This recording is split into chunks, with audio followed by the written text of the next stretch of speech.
Welcome to the Ask Faleskini podcast with a guest. I'm proud to present John Ulsh. John, welcome to the show. Please tell us more about yourself. What is your story? Thank you, Peter.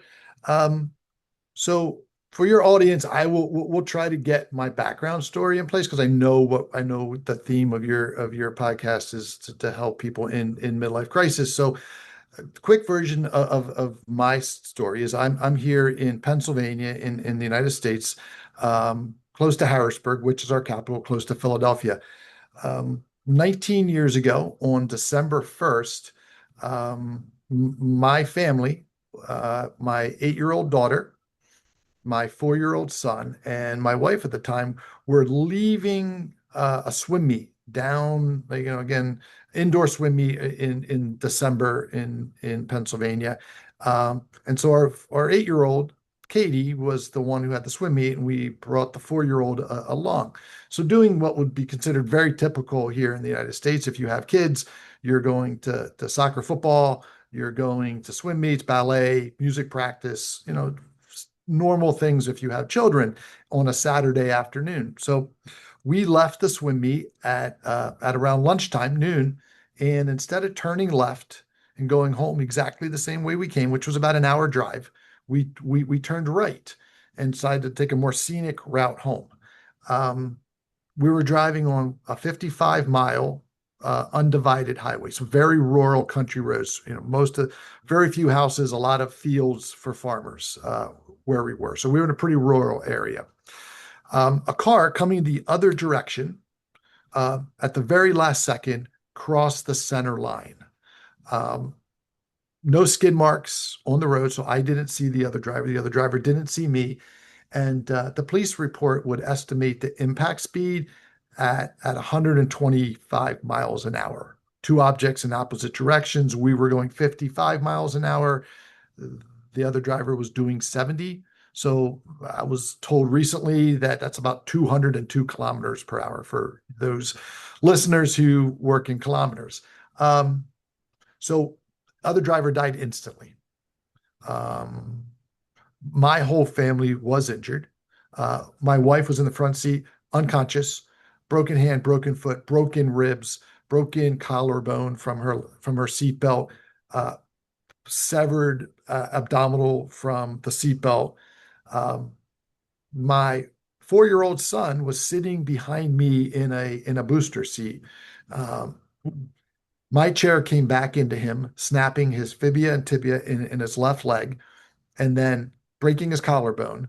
And then his lap belt never cut his skin, but it severed his small intestine. So he was going septic. Um, my 8-year-old daughter, the one who had the swim meet, was in the back passenger seat. She was the only one who stayed conscious.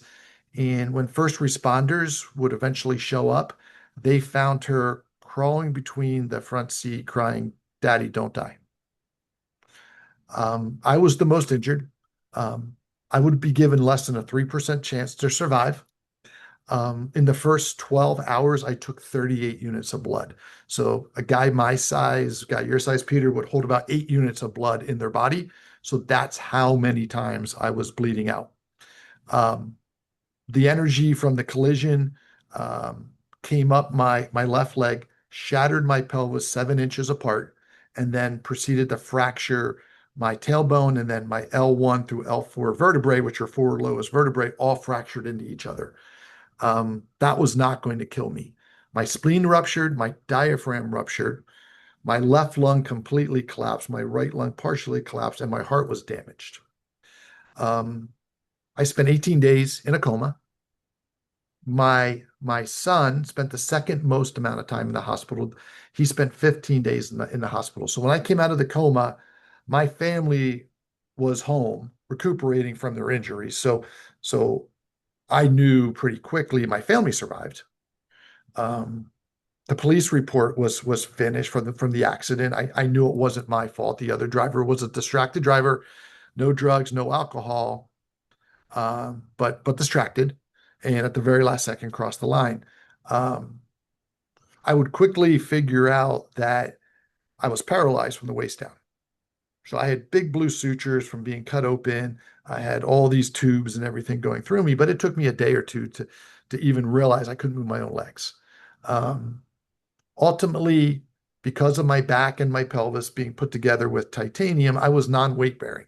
So what that meant was I couldn't even go to physical therapy or to a rehab center to learn to use a wheelchair or learn how to sit up or feed myself or do anything because of this shattered back and shattered pelvis needing to heal. So right at Christmas time, I moved into a nursing home. So for your U.S. listeners, they might it's an elderly care home is what it was.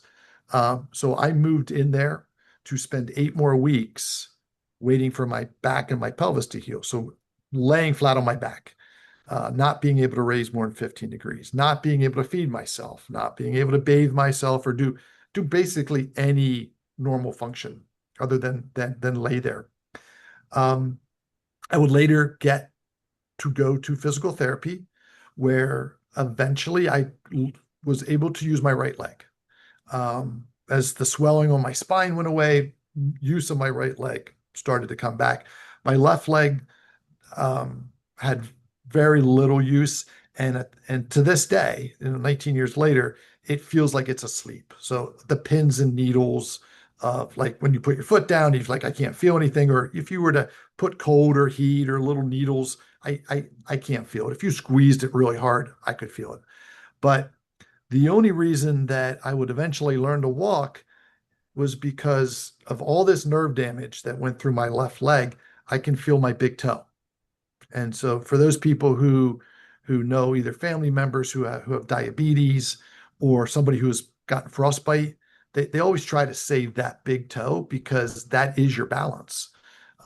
Mhm. And if we stood up right now, if you would realize how quickly, if I said it, how much pressure you keep on that big toe to hold your balance.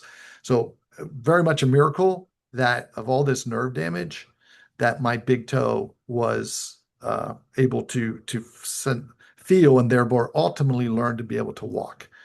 Um, about 2.5 years after the accident, I'm able to use a walker to get around. If I had to go, you know, 100 yards, 110, you know, meters, I would have to get in a wheelchair.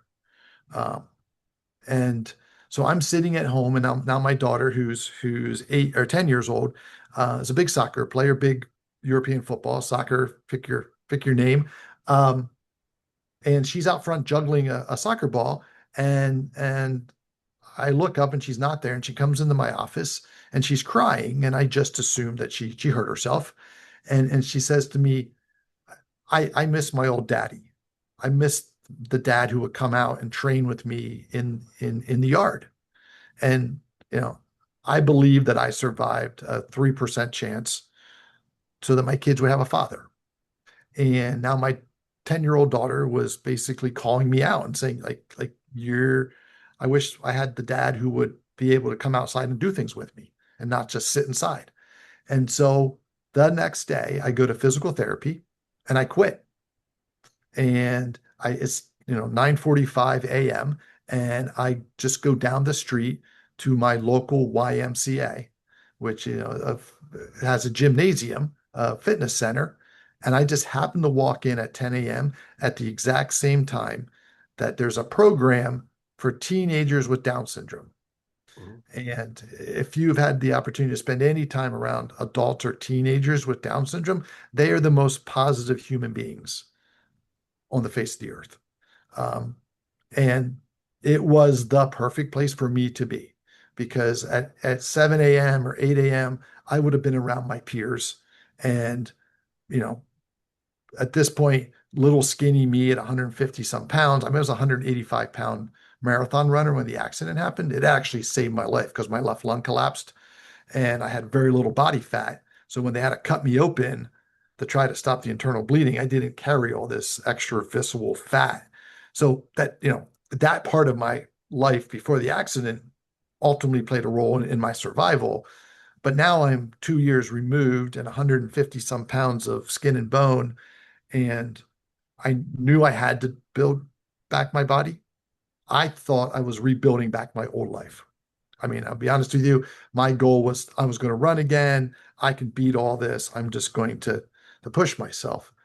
What I learned over the next year and a half by working out with this young man named Danny who had Down syndrome was that I could just be happy to rebuild a new life. Instead of trying to get something that was gone and that I couldn't get back, I just reframed it into I have an opportunity to rebuild. And that rebuilding could be based off of things like I'm in chronic pain all the time. I'm taking a lot of narcotics to deal with pain. Like at that period of time, 2 years after, I was taking 90 milligrams of morphine twice a day. If you were to give that much to a full-size cow, its heart would explode. But that's the tolerance that I had built up. And so um, I started to understand that I could go into this gym and work out with a bunch of kids with special needs who were always super positive, weren't there for any goal other than the experience of being there, that I could push myself really hard to the point where I was tearing muscle fibers and getting very, very sore, but it was good kind of pain, pain that I could associate with recovery, pain I could associate with getting stronger versus the pain I had no control over, which was this chronic pain of having a shattered back and shattered pelvis and all this nerve damage. Um, and I kept having surgeries through all of this. As soon as I would make some progress, we would find another problem. So to this point today, I've had 45 surgeries from the car accident. I've had 18 of them, the last 18, solely related to the fact that I didn't die. These were all complications from all of the injuries that I sustained. And I would have doctors tell me, well, we have to fix this vein in your leg now, or we have to fix this part of your stomach or this part of your heart because you should have died from something else, but you didn't. So now we're fixing the complications from, you know, blood clots going through your veins, all of the damage done to your pelvis and your circulatory problems. And so I would just keep pushing and pushing, just simply because I liked the process, which is, one of the main takeaways that I've learned is that, nobody really learns at the finish line, right? So I was a marathon runner, I was a college athlete. No one wins at the end. At the end, you reflect on everything that you learned in the process, in the journey, right? And in that journey are setbacks and wins. In that journey are reevaluations and refocusing. Um, the losses and the setbacks generally teach you more than the wins. In a lot of cases, those setbacks become the fuel that actually propels you forward faster. Mhm. When you can look at those setbacks, right? So during my journey of 19 years, to look at me today, I can walk across a room. I'm going to be 55 in 2 weeks. Um, this morning at the gym, I bench pressed 300 pounds 3 times. Mhm. That's a lot of weight for anybody at any age. It was never my goal. My goal was to always push, push, push, push. Don't fall in love with reaching the goal, fall in love and getting, something every day. And so I ended up becoming very strong. I ended up being able to squat a lot of weight, even though I have a leg that I can't feel, um, just through process, right? And so that journey has put me in magazines, fitness magazines, as well as like People magazine here in the United States. It's put me on Good Morning America, demonstrating how to do obstacle races because I was never going to be able to run again, but I got strong enough. So the new motivation was me like, oh, let's go out and do these races where you go 7, 8 kilometers up a mountain while carrying a 50-pound bag of sand, crawling under barbed wire, climbing up ropes.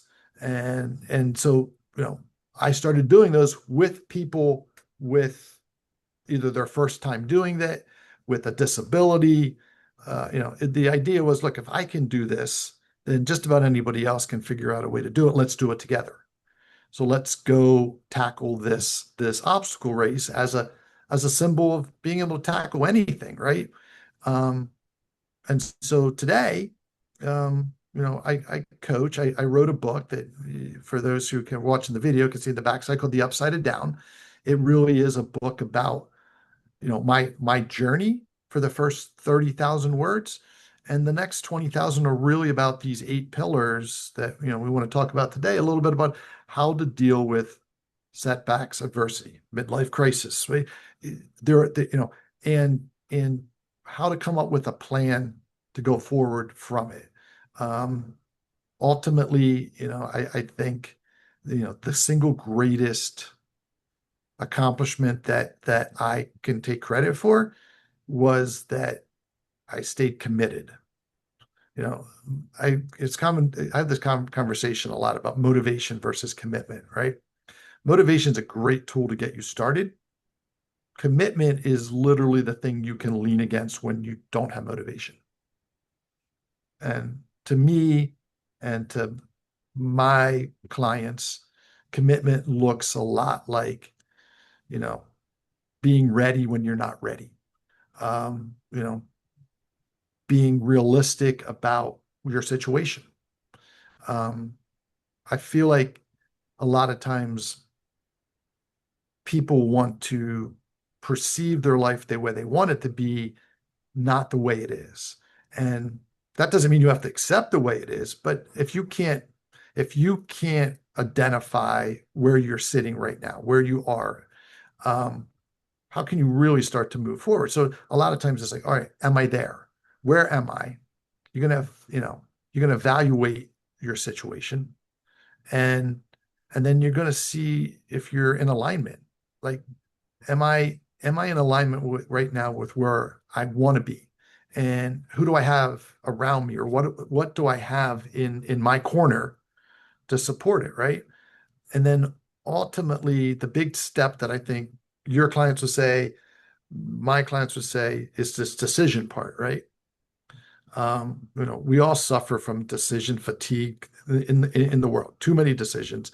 And sometimes we have a saying, paralysis by analysis. You're paralyzed by overanalyzing, right? Um, I like to tell people all the time, there's not a perfect time. If you wait for perfect, then you'll wait forever. I would rather have you be purposeful than perfect every single time. Take the step and then figure it out. Everyone thinks that you have to have the perfect plan in place before you take the step, but it doesn't work that way. And you know that. It's the commitment of taking the first step is the hard part. And then it's just more first steps. But the final part of that commitment for me is this concept of yielding. Um, in business, in life, in family, there's so much things that we can't control, right? So being able to yield, being able to say, you know what, I can I can only show up for me today. I can't control what the world's going to do. I can't control a war that runs the place and gasses up. I can't control a crash of the stock market. I couldn't control a car coming the other direction and crossing the center line at the last second. Like, I couldn't protect my family from that, right? So we have to yield. We have to be okay with that, and understand that there are going to be crises that will come that we have no control over. Yeah, amazing story. And thank you for this story. It shows to our listeners that even real crises that go far beyond societal induced goals and being a bit overweight or stuff like that, that is what average American or average person in midlife is dealing with. Um, there you can still find success and new meaning in life. And I would like to know more about your 8 pillar system that you propose in your book. Yeah. So obviously the first one is commitment, what we just talked about. The second pillar is the source of your problems, right? Um, in my experience and then other really good coaching programs, the reality for most people is there is one thing that if you took care of that one thing every day first, a lot of your other issues would go away. Mhm. Uh, I like to use an example um, of asking why 5 times. I kind of develop it, but I know it's out there in the world. And if somebody said to me, for instance, um, I can't exercise, I would say, why? Mhm. Because I don't have any time in my schedule. Um, I stay up too late and I want to do it at nighttime and and I can't find a schedule. I said, why? Because my work is constant and I'm taking on all these projects at work and I'm constantly you know, being bringing work home and going into work early. And I would say, why? Well, because I'm the one that everything comes to and everybody wants to give me the projects and I'm the one who gets it done. And I'd say, why? And they would say, because I find real value in being important to other people. So your problem isn't you don't work out. Your problem is you have a hard time saying no, Mhm. right? Or, we go through this and we find out the problem is you're terrible at time blocking. You have a hard time staying to your time blocks and therefore your day goes away from you. So your problem isn't that you can't work out. So I would tell anybody, like write down your problems, start to look at them, and every one of them ask yourself why 5 times. Get to peel back the onion and get to the real source of your problems.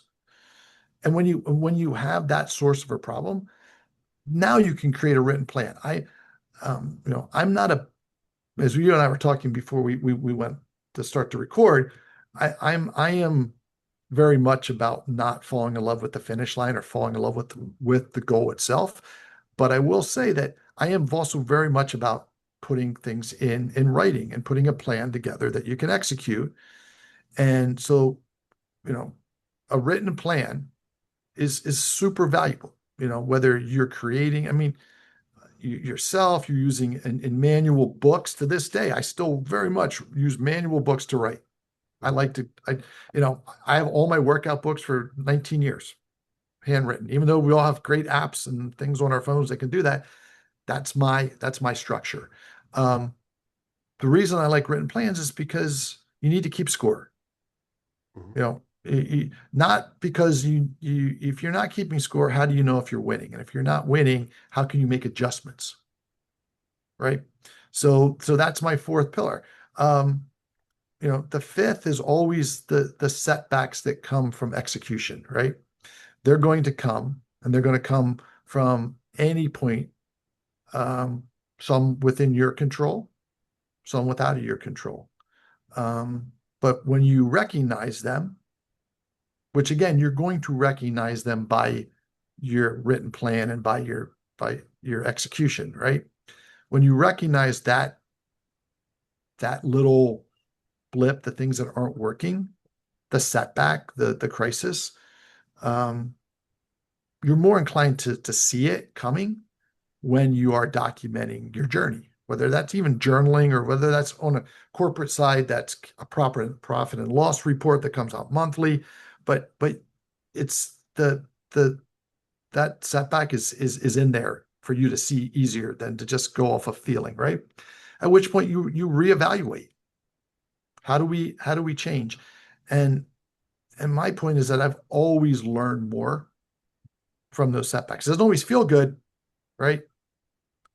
And every single one of those setbacks, I would always say, it doesn't feel great. It sucks. I don't want to deal with it. But in every single one of those circumstances, I can always say the outcome was better. Talking through it, working through it.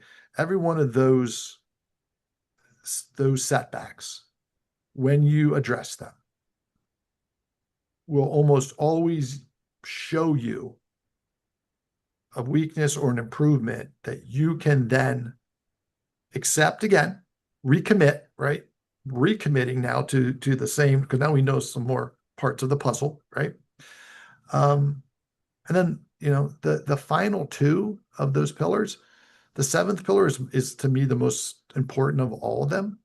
And it is, I call it falling in love with the process. Mhm.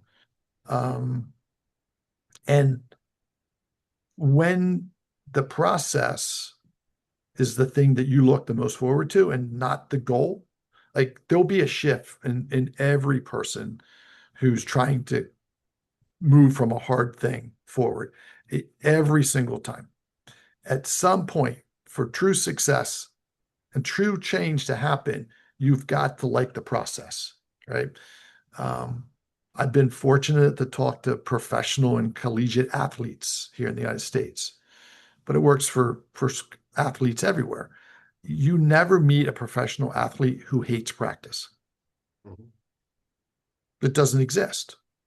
They've nobody wins a championship on day one, right? It is a process. It is something that in the off season they work harder at. Like it is, they fall in love with the process. When you hear an athlete who a professional football player in Europe and they're kind of riding out the end of their career, it's not the championships that they don't know what to do with. It's the fact that since they were small children, they lived in a process that they love. Mhm. And now they're in their 40s, if they're lucky, sometimes in their 30s, and they have to give it up. And so I use that example all the time of why it's so important to love the process. Because when you love the process, you just want the finish line to move, right? So when you look at like a corporate executive or somebody who, has an annual goal for sales, okay, salespeople are great because salespeople generally have this goal and it usually ends on December 31st, right? Follow the calendar year. If they have a great year, you know what the first thing they think about in January is? How do I repeat it? How do I redo it again, right? If Mhm. they had a down year, their first thing they think about is how do I get it up for next year? I encourage people all the time, stay in these 3 month, 4 month periods of time and just keep improving. Don't look at this finish line because the other part is when you do talk to people who have done fantastic things where they've achieved a significant goal, almost 100% of the time, there's this big letdown that comes from something you worked at very hard, say 6 months, a year, 10 years. And when you get to that pinnacle, you almost always feel like let down because it was the grind, the process that ultimately became your support system and your identity, not the achievement. Um, and then my last pillar is taking wins, which again, small wins are huge, valuable things for people to identify. The small wins are much more valuable than the big win, right? The I showed up this week 3 times the fact that I read, you know, 4 hours this week of a book. Like those are small wins, but they're valuable. I'm also a I call it trophy guy, but surrounding yourself with symbols of wins or reminders is is very valuable for human nature. Um, you know, for you to look at a book that you got published on a shelf doesn't remind you of whatever it did after it was sold. It reminds you of the work that you put in, right? Mhm. To get to it, right? Everyone who runs a marathon and finishes the race gets a medal put around their neck when they cross the finish line. Those medals sit in people's offices or sit in their living rooms, and they look at that not as I won the race. They look at it the work that they put in to run 26 miles. It's a symbol of work. So for me, sometimes the helicopter that saved my life, I was taken to Penn State University Medical Center, which is outside of Hershey, Pennsylvania. So Hershey chocolate for the world, and Penn State. It's not where the university is. It's 2 hours from the university. But they have these helicopters called Lifeline because they're the Penn State Nittany Lions. So their helicopters are rescue helicopters. I have one of those sitting in my office as a model. And when I look at that, it doesn't remind me that their helicopter saved my life. It reminds me that they're a high efficiency operation, 5 departments, all operating as seamlessly as possible so that people like me survive. So every time I look at that, or they gave me a flight suit because I went and spoke to their entire organization. So they wear flight suits like pilots, and they gave me one, and it hangs up in the corner of my office. And every time I look at it, it just reminds me of their commitment to their systems.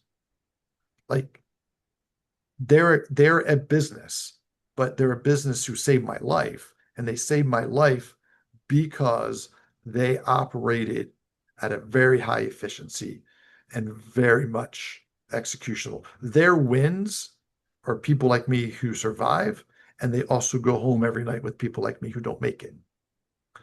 Um, and so like I think about that in the medical profession all the time. Like in an emergency room where I came in at 1 o'clock in the afternoon. The shift over was at 5 o'clock. All those emergency doctors and nurses stayed for me, and the second group came in. So I got 2 groups of ER emergency doctors and nurses working on me to save my life. Mhm. And again, you just think about those are wins. Like when I stand in front of them and speak, I'm a win for them. I'm a trophy. Mhm. Amazing, and I really like it how you have divided that into 8 pillars. And before we wrap up, please let us know where we can get in touch with you and where we can buy your book. So the book's available for Amazon, all the normal places. We have European sales, so if you have some European clients that they're there as well. The easiest way to connect to me is just my website, which is johnulsh.com. So JOHNULSH.com. From there, you can find my social media links. Where I'm constantly posting on social, just short little positive videos on how to deal with setback and adversity. Um, from my website, you can also find my individual and group coaching programs. You can find me to speak at an event. So my website is pretty much the landing for anything, including you can get a link there directly to Amazon or Barnes and Noble for books as well. Um, but yeah, johnulsh.com is the best place to start, and from there, follow me on social for sure. John, thank you for all these amazing insights and thank you for being my guest tonight. Well, thank you, Peter. I appreciate it.